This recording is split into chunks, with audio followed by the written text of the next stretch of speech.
بلخ شہر میں ایک مالدار تاجر رہا کرتا تھا. اس کے 2 بیٹے تھے. وہ تاجر مر گیا اور اس کے دونوں بیٹوں نے اس کا مال آپس میں نصف نصف تقسیم کر لیا. ان کے باپ کے ترکے میں نبی اکرم علیہ الصلوۃ والسلام کے 3 بال مبارک بھی تھے. دونوں نے ایک ایک بال لے لیا اور ایک بال رہ گیا. بڑے بھائی نے کہا ہم بال توڑ کر نصف نصف کر لیتے ہیں. دوسرے نے کہا نہیں بخدا ایسا نہیں ہو سکتا. نبی کریم علیہ الصلوۃ والسلام کا بال مبارک نہیں توڑا جا سکتا, یہ اس کی عظمت کے خلاف ہے.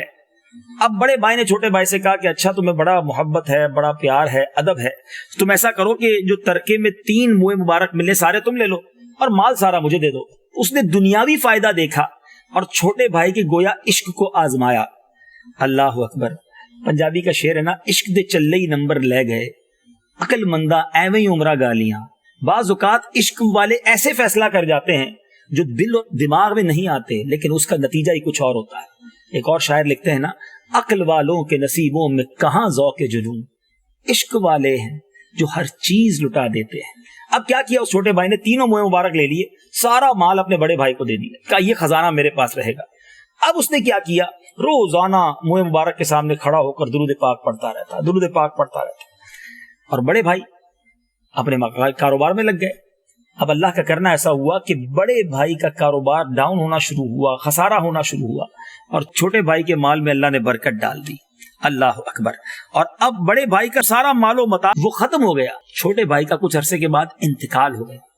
ایک مرد صالح نے خواب میں دیکھا کہ اس چھوٹے بھائی کے ہمراہ نبی پاک علیہ الصلوۃ والسلام تشریف فرما ہیں, اور پیارے آقا علیہ الصلوۃ والسلام نے فرمایا کہ لوگوں سے کہہ دو جس کو اللہ عز و جل سے کوئی حاجت ہو تو اس کی قبر پر آئے, اللہ عز و جل سے اپنی حاجت براری کا سوال کرے.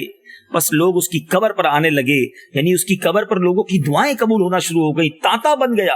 اور یہ حال ہو گیا کہ اب کوئی سوار بھی اس کی قبر کے قریب سے گزرتا تھا, ادب کے مارے سواری سے نیچے اتر کر پھر اپنی سواری کو لے کے جاتا. اے میرے بیچ اسلامی بھائیو, کیا سیکھا آپ نے اس سے؟ یہاں درود پاک کی فضیلت بھی ہے اور یہاں ادب کا مقام, ادب کا فائدہ بھی ہے. بڑی پیاری بات ہے نا, با ادب با نصیب. اللہ ہمیں با ادب بھی رکھے, درود پاک کی کثرت کرنے کی ہمیں سعادت بھی دے, اور جن کے پاس بالخصوص موئے مبارک ہیں اس کا خوب ادب کریں, خوب درود پاک کھڑے ہو کر اس کے سامنے پڑھا کریں, اس کی برکتیں ہیں. یہ بڑی سعادت کی بات ہے کہ ہماری ان گندی آنکھوں کو نبی پاک کے جسم اقدس کی حقیقی جسم اقدس سے جس چیز کو لگاؤ کہہ لیں, اٹیچمنٹ کہہ لیں, وہ دیکھنے کا موقع مل رہا ہے. اور یہ کیسا جیتا جاگتا معجزہ ہے کہ آج بھی تقریباً 1450 سال گزرنے کے بعد بھی جس کے پاس ایک موئے مبارک ہوتا ہے, کچھ عرصے کے بعد وہ بڑھ چکے ہوتے ہیں.